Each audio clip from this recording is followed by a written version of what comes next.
Hello, this is one of the first times I've been in front of the camera. Bit of a departure from our usual project and showcase films, but it is the end of the year, so I thought I'd show off all the things that I've made in 2022.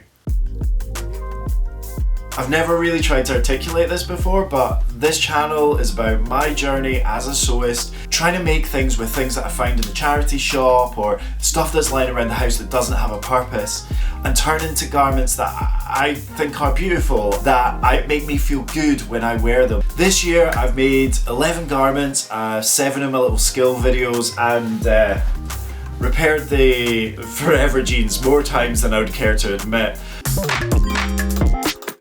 Bags. This is the CBD bag, the thing that started the channel. Forever sentimental about this sack of rags. It tried its best. It got maybe like 4 or 5 wears, and it just taught me that wearable utilitarian garments have got to be sewn well.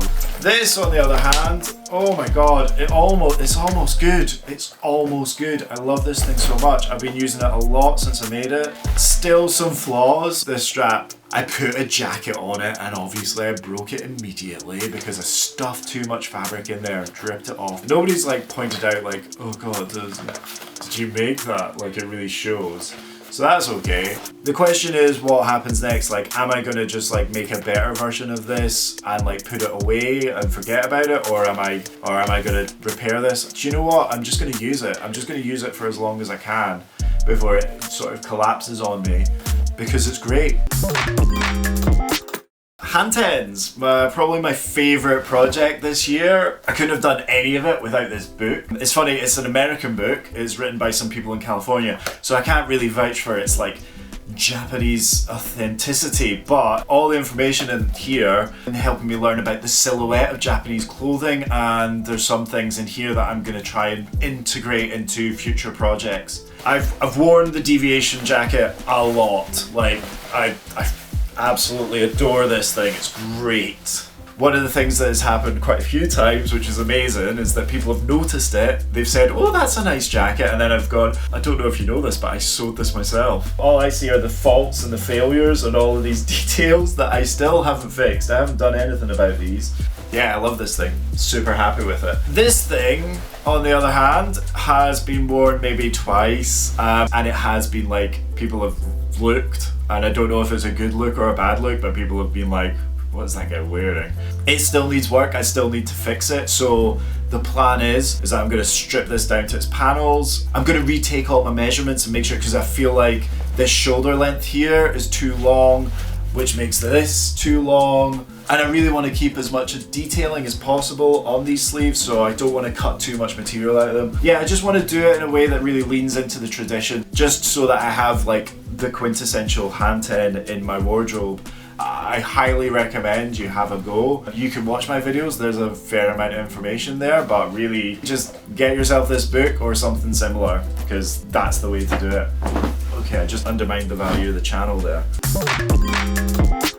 The other obsession of the channel has been shorts. The NS22s and the NS22Bs. These ones have been relegated to the closet now. They're not really getting worn out anymore. There was a lot of good learning on these, but this was early days of my sewing and it's just not good. Like, this isn't good. This whole baggy extra bit of fabric that's on the waistband. The drop crotch with the seam in the middle was a terrible idea, but it's how I did it. It's what I did. So, and then this was the second version of these, and I actually really like these. I've been wearing them a lot. Like, these are my gym shorts now, so they get worn like quite a lot, even though they're terrible in lots of different ways, and they've got this weird horny back pocket situation. I did post these up on Reddit in the Our Sewing community. Generally people were really nice about it, but they did all point out that the lower section, the crotch section here, looks like I've pissed myself, which was a hard note to take, I won't lie. I was really proud of these, and then I was like, oh, the internet doesn't like me. One kind soul did notice my pocket design, and that was really appreciated, because I really love this solution. It works really well, having that like lip up to the back. It actually, when you're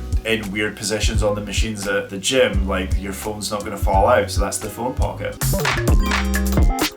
Tops. This is the Phoenix tee, which absolutely adore. And this is the exploded shirt, which is fine, I guess. Different approaches to the same problem, like how to make like a big oversized garment out of like scraps, literal scraps, and then like taking a regular sized garment and just like sizing it up. Phoenix tee, like this has been in the rotation. I absolutely adore wearing it. I really love that I got to save this patch from an artist that I really love. I really like the backs, like I think it just looks cool. The fit's great. Pattern cloning is really good and easy, and you should do it. I would point out that the insides are a bit intense. They're a little bit scratchy when you're wearing it, but I feel like if I put French seams on everything, then it would just level it up, make it really comfortable to wear. The exploded shirt, yeah, so this has only had one outing and it was fine. It's not a great execution of this thing, and I probably won't ever wear it. It's not the Cuban shirt of my dreams that I was like hoping to get out of this. Definitely an entirely new yoke would have been needed for this to make it work. This is such a good example of like why patterning is really important and why I need to learn to properly draft patterns. So this, got to give a quick shout out to the anti-venom costume. This was just so much fun to make and made my kid super happy. You can expect every October for this channel to become a pretty light crossplay channel. Also, I just want to give a wee shout out to this thing that I made. This is my other kid's turtle shell. So if you want to see me do foam work, even though I'm not good at it, I just love doing it. Then, you know, leave it in the comments and we'll save it all up for October when things get real. Yeah, and this, the Brannigan, so both a wonderful and terrible project all at the same time. It did its job, it looked good on the night, I got a lot of positive feedback. A lot of people thought I looked pretty dashing. This material is ridiculous and should never have been turned into a tie. It's got so much stretch in it. Definitely like it's worth doing. Like ties are so easy to make if you are one of the like small amount of men that are on this channel watching, because apparently men don't sew, which is stupid because it's so worth doing. At some point I will make a proper tie tutorial. I feel like I could like really lean in and get the best tie tutorial on the YouTubes. Fuck's sake. But there's no need for that just yet. But yeah, the Brannigan, it was okay. It lasted a night. It's never gonna get out again. Repairs. And we can talk about my favourite item of clothing in the entire world, the things that I wear far too much, to be perfectly honest. These are the Forever jeans. Since I've started this journey with them, it's basically every time I put them in the wash, they need to come out and they need to get a repair. This back pocket, I probably need to do something about this. We've got this little hole here that's a problem. Like, it's starting to get really thin in front of the right pocket as well, so that's going to need the same patching job that got done on the other leg, which is doing terribly. That video, like, I totally cut that video really badly. At some point in the near future, I am going to take these apart entirely. I'm going to replace all the worn sections with like some sort of bigger, more complicated patching, and then I'm going to put them all back together again. But I don't really want to do that until I've sewn a pair of trousers and I actually like understand how a garment's supposed to be taken apart and put back together again. It's a bit memey, but like, you know, the ship of Theseus is coming, you know, like at what point are these still the Gap jeans that I started with, and when do they become this other thing?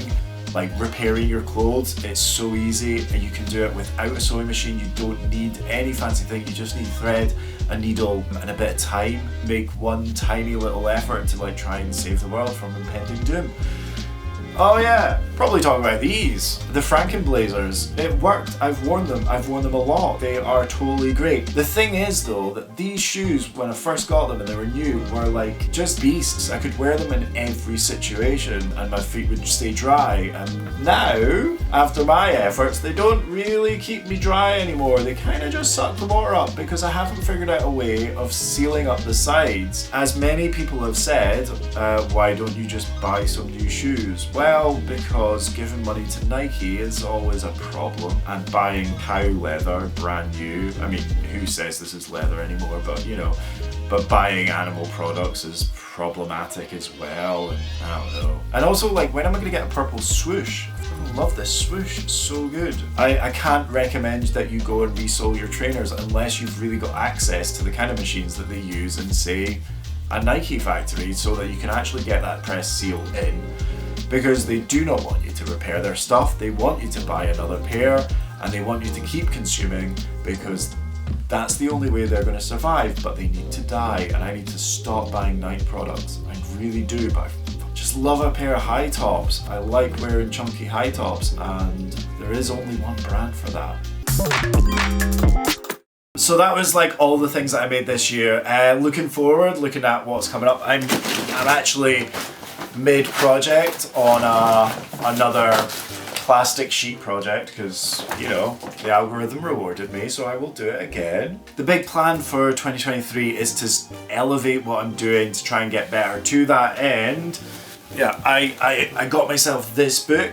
So the first part of the year is going to be focused on pattern drafting and like learning how to do a basic body block or a sloper, you know, those things. With those in place, and hopefully like that'll come quite quickly, I'll be able to make some more things that actually like really deliver on what my little what's in my little sketchbook comes out onto the garment itself. I got really into a show called A League of Their Own, so now I really want a baseball shirt, even though I have no interest in sports whatsoever. I don't think I've mentioned my obsession with Hamkes on the channel before, but they're like my favourite design people, and I really do aspire to be like dressed like a space trucker in my everyday life. So I've got a plan to do like a Hamkes inspired hoodie. Oh yeah, and there's a wedding coming up, so because I'm insane, I'm gonna try and make a kilt. I've been sitting talking to a camera for far too long, so watch the playlist. There's a playlist with all the films that I made this year. You can watch them, they're great. I mean, some of them are bad, but some of them are good, and I quite like some of them. Some of them make me feel shame,